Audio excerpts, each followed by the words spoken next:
प्रिय श्रद्धालुओं, जय श्री कृष्णा, जय श्री राम, जय श्री राधे राधे, जय श्री महाकाल। इस वीडियो में आपको श्रवण कराएंगे शुंभ और निशुंभ के निधन की कथा। व्यास जी कहते हैं, निशुंभ महान पराक्रमी योद्धा था। मरना अथवा विजय पाना दो ही कार्य सामने हैं। ऐसा निश्चय करके वह मोर्चे पर देवी के सामने जाकर डट गया। सेना को साथ लेकर वह पर्याप्त प्रयास कर रहा था। दैत्यराज शुंग युद्ध कला का पूर्ण विद्वान था। वह भी अपनी सेना के साथ दर्शक बनकर युद्ध भूमि में आ गया। उस समय युद्ध देखने के विचार से इंद्र सहित यक्ष समूह और संपूर्ण देवता आकाश में उपस्थित थे। मेघों ने उन्हें छिपा रखा था। निशुंभ ने युद्ध स्थल में पहुंचकर अपना धनुष उठाया और भगवती जगदम्बा के ऊपर बाण बरसाना आरंभ कर दिया। वह दानव निरंतर बाण चला रहा था। भगवती चंडिका ने उसे देखकर श्रेष्ठ धनुष हाथ में ले लिया और वे उच्च स्वर से बार बार अट्ठास करने लगी। फिर काली को संबोधित करके बोली, अरे इन दोनों की मूर्खता तो देखो। आज ये दोनों मौत को गले लगाने के लिए यहाँ मेरे सामने उपस्थित हुए हैं। रक्तबीज महाभयंकर दैत्य था। उसका वध देखकर भी मेरी माया से मोहित होने के कारण ये विजय की आशा करते हैं।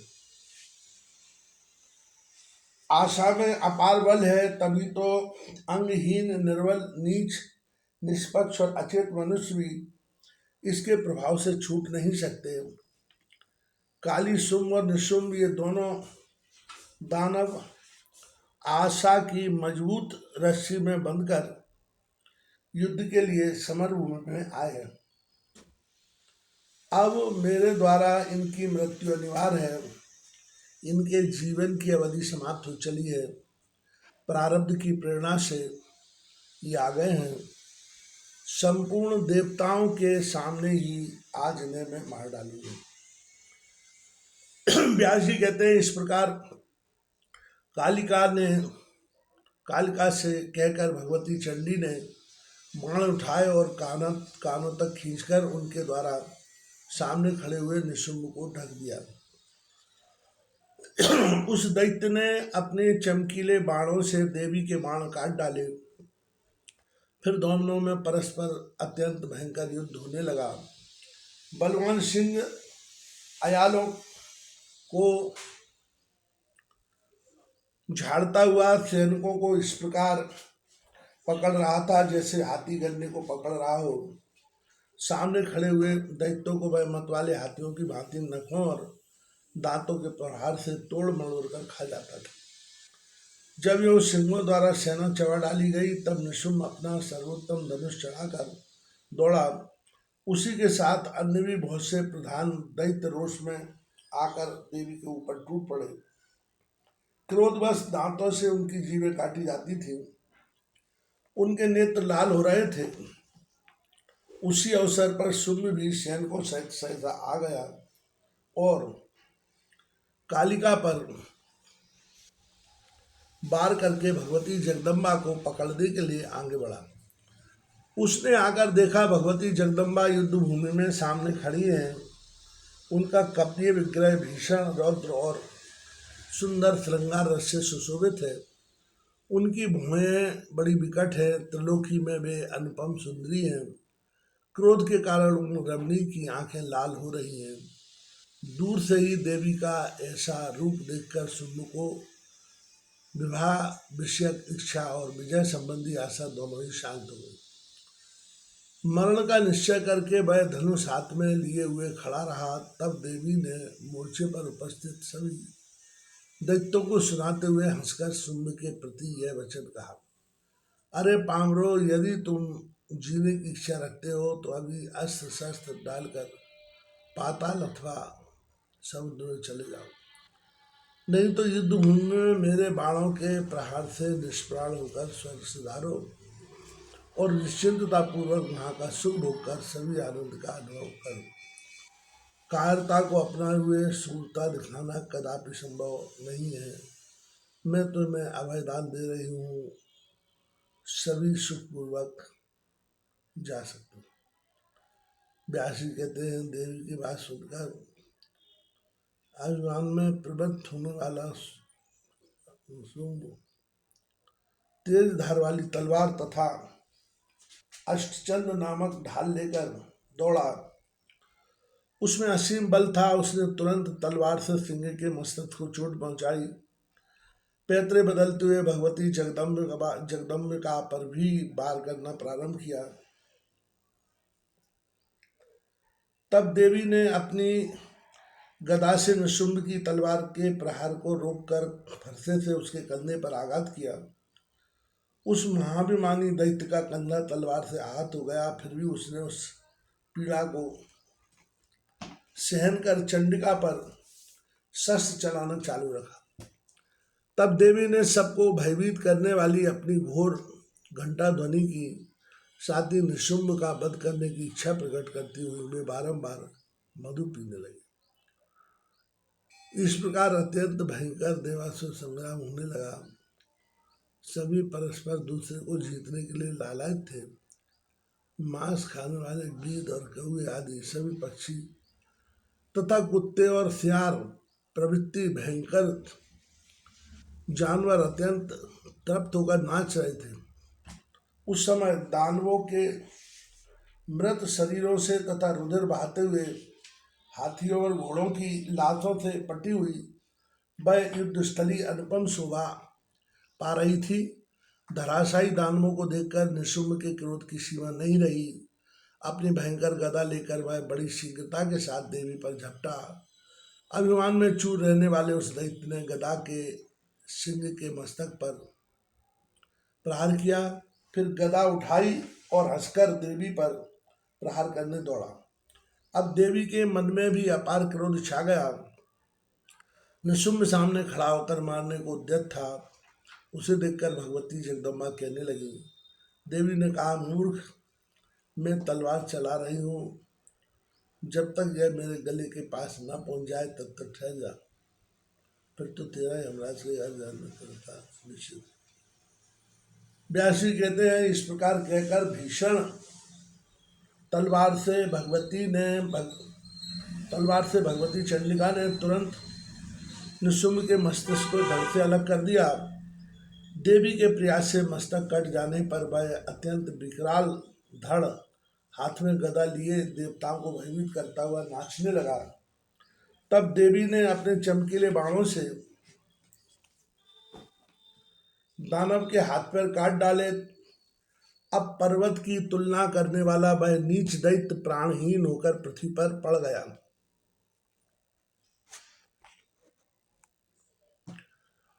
उस दैत्य में अत्यंत भयंकर पराक्रम था। उसके गिर जाने पर सेना में भीषण हाहाकार मच गया। सैनिक भय से कांप उठे। सभी सैनिक रुधिर से भीग चुके थे।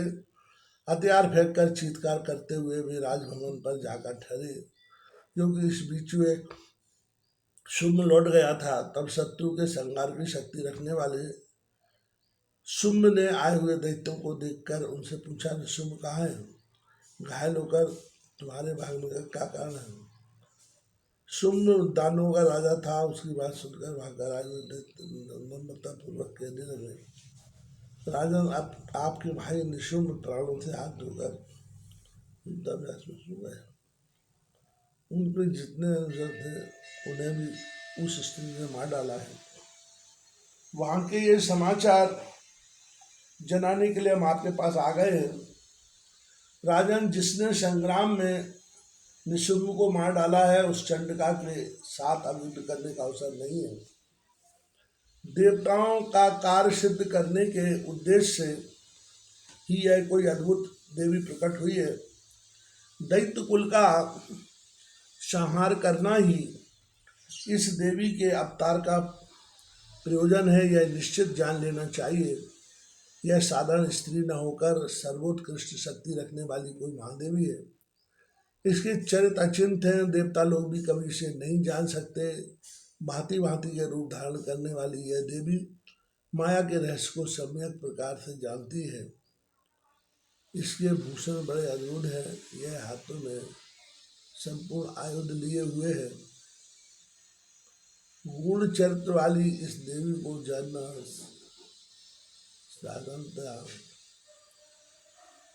साधारण बात नहीं है। जान पड़ता है मानो दूसरी काल रात्रि ही हो। सबके गुप्त रहस्य को जानने वाली वह पूर्णतामयी देवी संपूर्ण शुभ लक्षणों से संपन्न है। देवता आकाश में रहकर निर्भीकता पूर्वक उसकी स्तुति कर रहे हैं। परम अद्भुत स्वरूपणी वह देवी श्री देवी देवताओं का ही कार्य सिद्ध कर रही है। आप यदि शरीर को सुरक्षित रखना चाहते हैं तो इस समय भाग जाना ही परम धर्म है। इस समय हम सुरक्षित रह गए तो अत्यंत आनंद मानना चाहिए। राजन, काल समय पाकर कभी सबल को भी अबल बना देता है तथा समय पर पुनः बलवान बनाकर उसके हाथ में विजय श्री भी उपस्थित कर देता है। कभी तो यह काल दाता को याचक बना देता है और कभी याचक को दाता बनाने में सफल हो जाता है। इंद्र प्रभृति सभी देवता काल के अधीन है। सब पर प्रभुत्व स्थापित किए रखने वाला एक काल ही है। अतः आप काल की प्रतीक्षा कीजिए। इस समय यह आपके विपरीत है। यह देवताओं के लिए अनुकूल और दैत्यों के लिए प्रतिकूल चल रहा है। राजन, इस काल की गति सर्वथा एक सी नहीं रहती। इसके अनेक रूप होते हैं। अतः इस काल की चेष्टा पर विचार करना परम आवश्यक है। कभी मनुष्य उत्पन्न होते हैं और कभी उनके मरण का क्षण भी उपस्थित हो जाता है। ये काल उत्पत्ति में निमित्त बनता है तो दूसरा विनाश का हेतु बन जाता है। महाराज, आपके सामने इसका प्रत्यक्ष प्रमाण है। देवी के पक्षपाती इंद्र प्रभृति ये सभी देवता आपको भेंट देते थे क्योंकि उस समय काल आपके अनुकूल था, किंतु अब उसी काल के प्रतिकूल हो जाने पर उल्टी बात दृष्टि में आ रही है। सूरवीर दैत्य निर्बल होकर मरे जा रहे हैं। अतः सबको मारने वाला काल ही प्राणियों को शुभ और अशुभ का भागी बनाया करता है। इसमें न काली कारण है न सनातन देवता ही। राजन, अब आपको जो उचित जान पड़े विचार कर वही करें। यह काल आपके तथा दानवों के लिए भी अनुकूल नहीं है। राजेंद्र, यह सारा जगत काल के अधीन है। यह देखकर आप शीघ्र ही पाताल की राह पकड़े। जीवन सुरक्षित रहा तो फिर कभी सुख की घड़ी सामने आएगी। महाराज, कहीं आपका निधन हो गया तब तो शत्रुगण आनंद में भरकर मंगल गान करते हुए सर्वत्र अपनी विजय पताका फहराने लगेंगे। व्यास जी कहते हैं, भागकर आए हुए सैनिकों की उपयुक्त बातें सुनकर दैत्यराज शुम्भ तुरंत उनसे कहने लगा। उसकी आंखें क्रोध से नाच रही थी। शुम्भ बोला, अरे मूर्खो, तुम्हारे मुख से इस प्रकार के खोटे वचन क्यों निकल रहे? मुझे जीवन ही प्रिय नहीं है। क्या भाइयों और मंत्रियों को मरवाकर निर्लज होकर मैं भाग जाऊं? प्राणियों का शुभ और अशुभ अत्यंत बलवान काल के हाथ में है। यह सच है। गुप्त रूप से सब पर शासन करने वाला यह काल हटाया नहीं जा सकता। इस स्थिति में मुझे क्यों चिंता करनी चाहिए? जो होना है वह होता रहे। काल जो कर रहा है वह करता रहे। जीवन और मरण की उलझन में पड़कर मेरा मन कभी चिंतित नहीं हो सकता। जो संपूर्ण देवताओं को जीतने वाला था वह निशुम्भ इस स्त्री के हाथ मर मिटा। रक्त बीज महान सूरवीर था, वह भी इस लोक से चला गया। जब ये सभी मृत्यु के मुख में चले गए तब अपनी कमनीय कीर्ति होकर मैं ही जीने की आशा क्यों करूं? जगत की रचना करने वाले ब्रह्मा सर्वसमर्थ है, परंतु जब उनके दोनों परार्थ समाप्त हो जाते हैं तब स्वयं वे भी यह शरीर छोड़ देते हैं। ब्रह्मा के एक दिन में 1000 चतुर्युग समाप्त हो जाते हैं। इतने में 14 इंद्र शासन करके स्वर्ग से चले जाते हैं। मूर्खों, देव की बनाई हुई है मृत्यु एक भी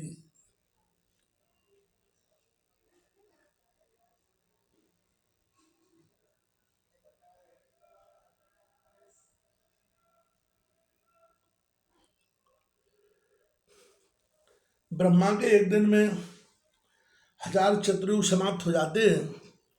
इतने में 14 इंद्र शासन करके स्वर्ग से चले जाते हैं। मूर्खों, देव की बनाई हुई है मृत्यु एक पग भी इधर उधर नहीं हो सकती, फिर इस विषय में क्या चिंता है। सूर्य, चंद्रमा, पृथ्वी, पहाड़ सबकी मृत्यु निश्चित है। जन्म लेने वाले की मृत्यु और मरने वाले का जन्म बिल्कुल निश्चित है। यह शरीर क्षणभंगुर है ही, इसे पाकर अपने स्थिर स्वयं की रक्षा करनी चाहिए। बहुत शीघ्र मेरा रथ तैयार करो, मैं युद्ध भूमि में जाऊंगा। जय अथवा मरण प्रारब्धानुसार जो भी होने वाला है हो जाए। इस प्रकार सैनिकों से कहकर शुंभ तुरंत रथ पर सवार हुआ और हिमालय पर्वत के लिए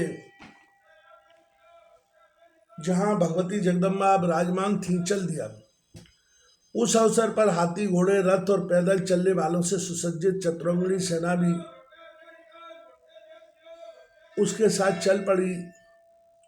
सभी नाना प्रकार के आयुध लिए हुए थे। उस पर्वत पर जाकर शुंभ ने भगवती जगदम्बा को देखा। उस समय सिंह पर सवारी करने वाली वे त्रिभुवन मोहिनी देवी एक परम सुंदरी स्त्री के रूप में विराजमान थी। संपूर्ण भूषण उनके शरीर को विभूषित कर रहे थे। सभी शुभ लक्षणों से वे सुशोभित थी। देवता, यक्ष, गंधर्व और किन्नर आकाश में खड़े होकर उनकी स्तुति कर रहे थे। पारिजात के फूलों से उनका पूजन हो रहा था। शंख और घंटे की मनोहर ध्वनि निकल रही थी। देवी को देखकर शुंभ मोहित हो गया। मन ही मन वह सोचने लगा, अहो इसका रूप कैसा सुंदर है, अरे इसमें कैसी अद्भुत अद्भुत चातुरी है। सुकुमारता और धीरता ये दोनों धर्म परस्पर विरोधी होने पर भी इसमें एक साथ विद्यमान है। अत्यंत पतले शरीर वाली यह सुकुमारी अभी अभी अपनी तरुणावस्था पर पहुंची है, परंतु इस स्त्री का मन काम भाव से बिल्कुल शून्य है। यह एक विलक्षण बात दृष्टिगोचर हो रही है। रूप से यह रति की तुलना करने वाली है। सभी शुभ लक्षणों से यह संपन्न है। क्या यह साक्षात अंबिका ही तो है? नहीं है, जिसके द्वारा संपूर्ण महाबली दानव मारे जा रहे हैं। इस अवसर पर मुझे कौन सा उपाय करना चाहिए जिससे मेरे बस में हो जाए। इस मरालाक्षी को बस करने में उपयुक्त कोई भी मंत्र मेरे पास नहीं है, क्योंकि अभिमान में मन रहने वाली यह मोहिनी देवी है, सब मंत्रमयी है। सुंदर वर्ण वाली यह सुंदरी किस प्रकार मेरे अनुकूल हो जाए। अब मेरे लिए सम्रांगण से पृथक होकर पाताल में जाना उचित नहीं है। यदि शाम, दाम और भेद इन उपायों से भी यह अपार शक्ति रखने वाली देवी बस में न हुई तो ऐसी कठिन परिस्थिति में मुझे क्या करना चाहिए। भोग और मैं जाऊं भी कहाँ? स्त्री के साथ मरना भी उपयुक्त नहीं है, क्योंकि इससे अपकीर्ति फैलती है। ऋषियों ने बतलाया है कि श्रेयस्कर मृत्यु वह है जो समर भूमि में समान बल वाले योद्धा के साथ लड़ते लड़ते प्राप्त हो।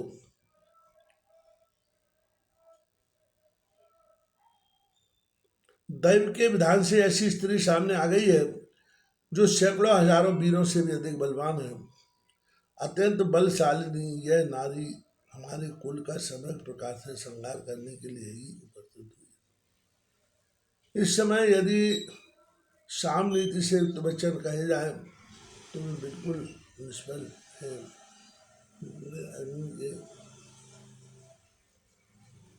क्योंकि यह तो मारने के लिए आई है, फिर शांति से आई कैसे प्रसन्न हो सकती है। भांति भांति के शस्त्रों से विभूषित होने के कारण कुछ धंधे कर भी इसे विचलित नहीं किया जा सकता। भेद नीति भी नहीं काम दे सकती, क्योंकि सभी देवता इसके बस में हैं, अतः भागने की अपेक्षा संग्राम में मर जाना ही ठीक है। अब विजय अथवा मृत्यु प्रारब्ध के अनुसार जो भी हो, कोई चिंता नहीं। व्यास जी कहते हैं इस प्रकार मन में विचार करते हैं। शुम्भ ने अपनी जीवता को बनाए रखा।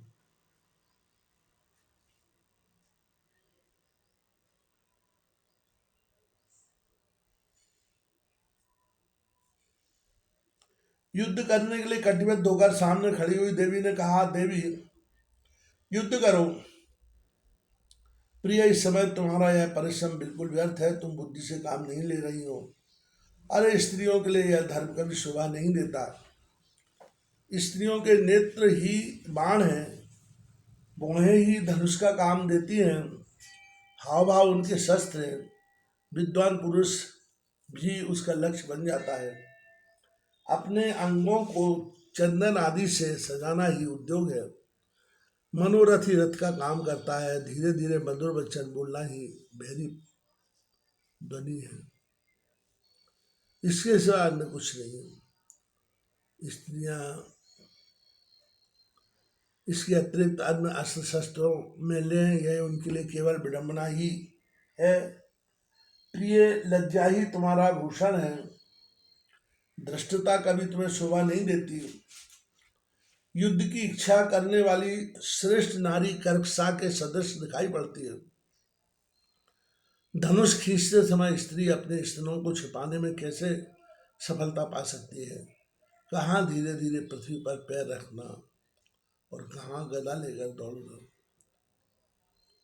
इस समय यह कालिका और दूसरी स्त्री चामुंडा, ये दोनों ही तुम्हारी बुद्धि रखती है।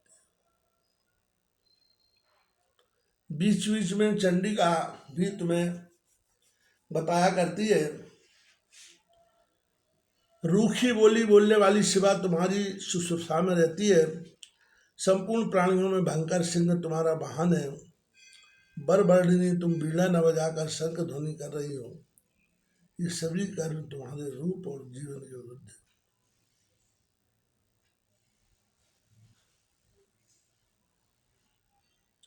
भामिनी, यदि तुम्हें युद्ध है ही अविष्ट है तो विकराल रूप धारण कर लो, जिसके लंबे ओंठ हो, नखों में कुरूपता भरी हो, शरीर की कांति धूमिल हो, भयानक मुख हो, बड़ी बड़ी टांगे हो, दांत कुरूप हो और बिल्ली की आंखों के समान पिंगल वर्ण की।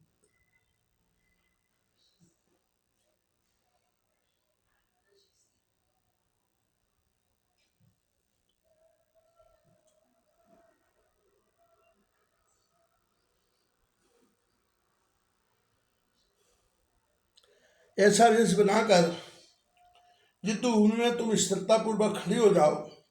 साथ ही तुम्हारे मुख से वचन भी कठोर निकलने चाहिए, तब मैं युद्ध में तत्पर होऊंगा।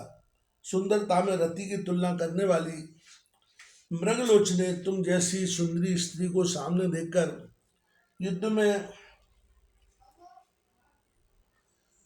प्रहार करने के लिए मेरा हाथ नहीं उठ रहा है। व्यास जी कहते हैं, जन्मेजय शुंभ काम से व्याकुल होकर एवं बक रहा था। उसे देखकर भगवती जगदम्बा मुस्कुराकर यह वचन कहने लगे। देवर्षि ने कहा, अरे मूर्ख, काम के बाण से अपनी विवेक शक्ति खोकर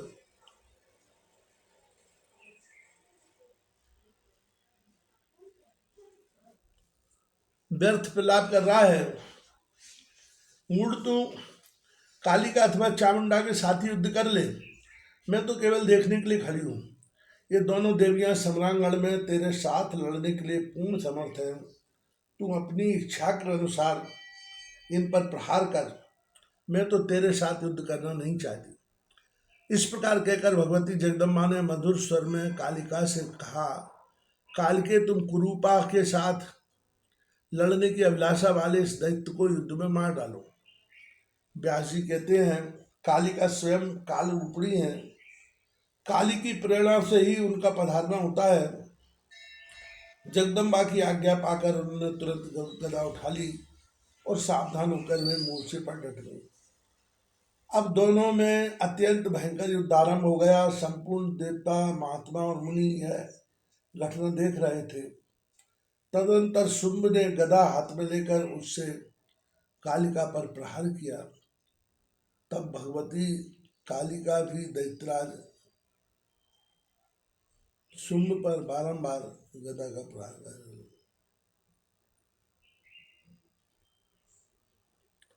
दानव का सुवर्णमय चमकता हुआ रथ देवी की गदा से चूर चूर हो गया।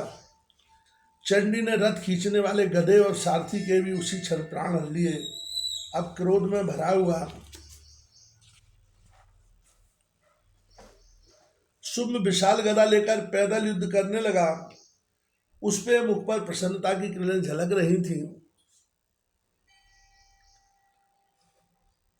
उसने भगवती कालिका की छाती पर गदा चलाई। देवी ने गदा को रोक लिया और झट तलवार उठा ली।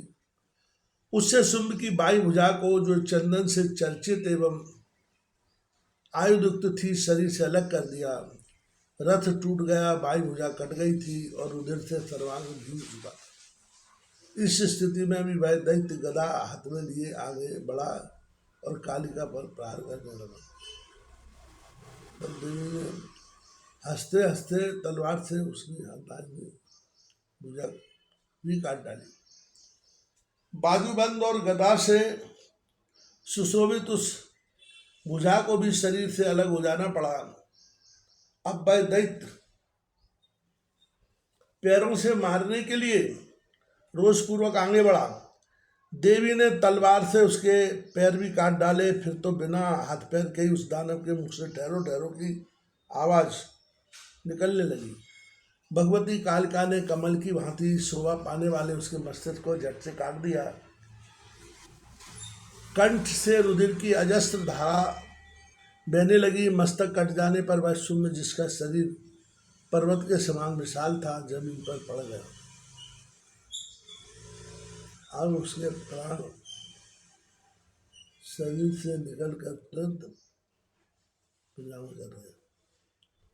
उस समय शुंभ के मूल मृत शरीर को देखकर इंद्र सहित संपूर्ण देवता भगवती चंडिका और कालिका की स्तुति करने लगे। सुखदायिनी वायु चलने लगी। दिशाओं में अत्यंत प्रकाश छा गया। होम करते समय अग्नि से पवित्र ज्वालाएं निकलने लगी। राजन, मरने से बचे हुए जितने दानव थे उन्होंने भगवती जगदम्बा को प्रणाम करने के पश्चात अपने आयु त्याग कर पाताल की यात्रा की। देवी का यह संपूर्ण उत्तम चरित्र मैंने सुना दिया। इससे शुंभ आदि दानवों के वध और देवताओं के रक्षण का प्रसंग आया है। भूमंडल पर रहने वाले जो मानव भक्ति पूर्वक निरंतर इन समस्त उपाख्यानों का पठन अथवा श्रवण करते हैं, उनकी सारी कामनाएं सिद्ध हो जाती हैं। भगवती की कृपा से पुत्रहीन पुत्रवान और निर्धन पिछुड़ धनवान हो जाता है, रोगी रोग से मुक्त हो जाता है। इसके प्रभाव से संपूर्ण